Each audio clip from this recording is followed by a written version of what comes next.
Alright, we're starting the mounting of the new motor carriage mount thingy. I got the sawhorse underneath the back end, so it is kind of holding it up. You can see it doesn't like to slide. I used my jack to jack it up, slide it under, and I added an additional board to the cross piece. So now it's got a nice slightly A-shaped taper, so it's less likely to fall over. And now, last night I had a brain blast figuring out how to compensate for the taper on the new motor carriage.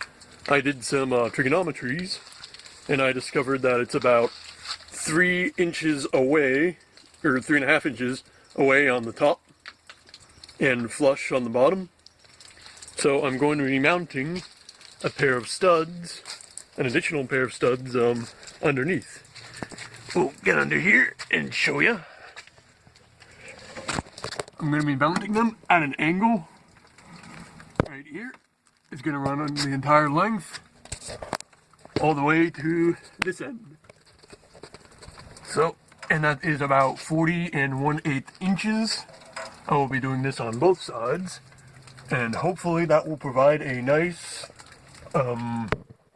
base on which to mount the motor carriage.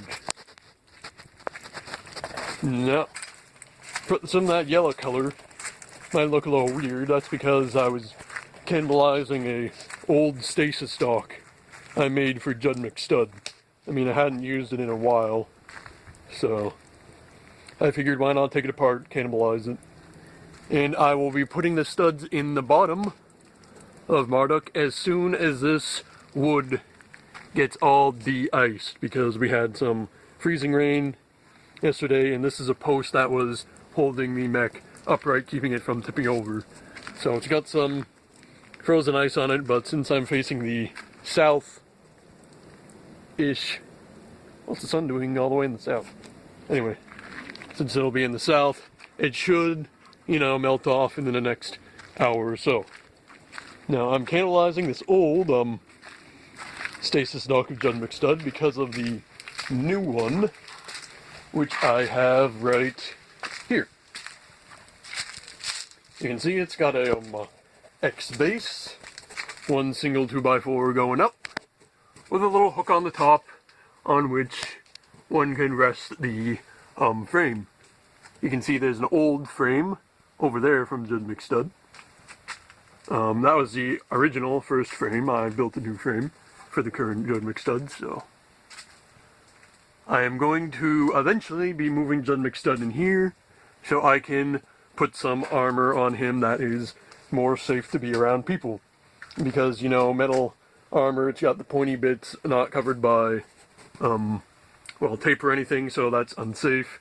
I'm going to be working on probably some cardboard stuff painted. So it'll be hopefully lighter, more people-friendly, and that sort of thing. So, I guess I will be back in just a second once this piece of wood has de-iced and test fitting the studs in. So, see you in a second. Here we go.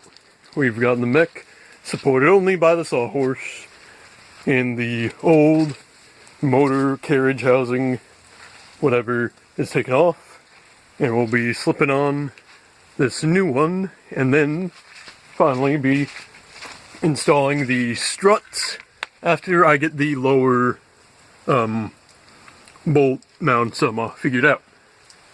That way I can get these properly aligned, and I don't have to do any fine-tune adjusting. Using these lines as guidelines, install these after aligning that up. So, I'll see you when that is done.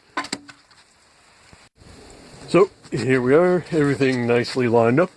All I've got to do is drill the holes and install the studs. And then we'll be... Hey, what's this? What are you doing out here? What? We should paint him gold. I don't think this can is going to cover all that. There's not a lot in this can, you know. Well, at least you can stay and watch. Come here. Come on. Here you go. Get you a nice seat so you can watch me work. Okay. Here we go. Now, as I was saying, just gotta drill the holes, and then I'll install the studs, and we'll see where we go from there. And here we go. You can see the bolts are nice and connected. I'll be putting some nuts on the ends of these at some point.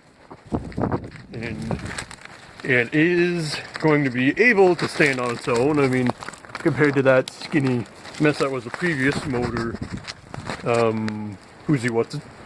It's just that I haven't actually connected the struts, you know, into the frame yet. So because, well, my corded drill doesn't have the power of my cordless drill. It doesn't have the power of those children's tears who mine the lithium for the batteries. So I'm going to be waiting for that to charge up, and then